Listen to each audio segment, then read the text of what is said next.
नमस्कार, मैं हूं मनीषा पोंद्रे और आप देख रहे हैं केसरी उजाला न्यूज। जैसे जैसे विधानसभा चुनाव नजदीक आ रहे हैं, वैसे वैसे नेता एक दूसरे पर अपना बयान जारी कर रहे हैं। अनिल देशमुख ने शरद पवार के बयानों को सही करार दिया है। उन्होंने आगे कहा कि शरद पवार ने कहा था कि भाजपा सरकार कभी भी दंगा कर सकती है और कल जो नासिक में और संभाजीनगर में हुआ दंगे कराने की साजिश है। उन्होंने आगे कहा कि विधि व्यवस्था की समस्या महाराष्ट्र में उत्पन्न हो गई है। तो आइए जानते हैं आगे उन्होंने और क्या कहा। आज शरद पवार साहेबांचा आज विदर्भामध्ये इथे नागपूरला एक सामाजिक कार्यक्रम आयोजित करण्यात आलेला आहे।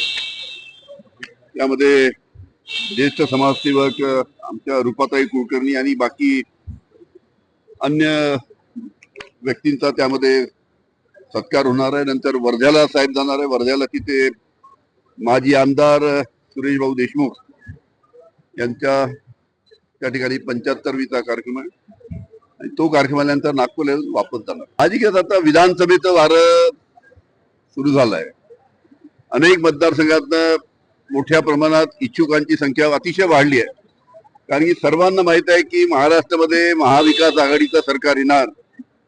कालच आपण ऐकलं कोण मुख्यमंत्री होणार याच्याबद्दल सुद्धा काल तिथे चर्चा झाली, पण आमचं ठरलंय महाविकास आघाडीची सत्ता महाराष्ट्रामध्ये 100% येणार।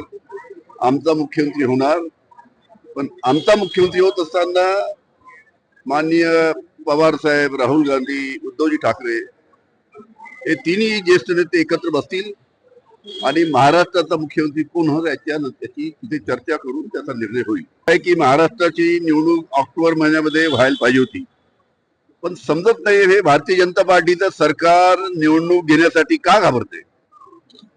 अजून पुढे ढकलण्याचा त्यांचा विचार त्या निमित्तानं दिसतोय।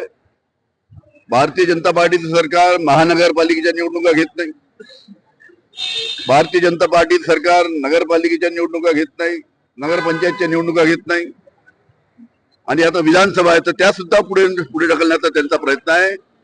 हे सरकार, भारतीय जनता पार्टी सरकार विधानसभेच्या निवडणुकीला सामोरे जाण्यासाठी घाबरत आहे, कारण की त्यांना दिसत आहे की आपला मोठा पराजय या निवडणुकीमध्ये होणार आहे आणि म्हणून त्या पद्धतीची त्यांची रणनीती आहे। अजून किती निवडणुका पुढे जातात हे काही सांगता येत नाही।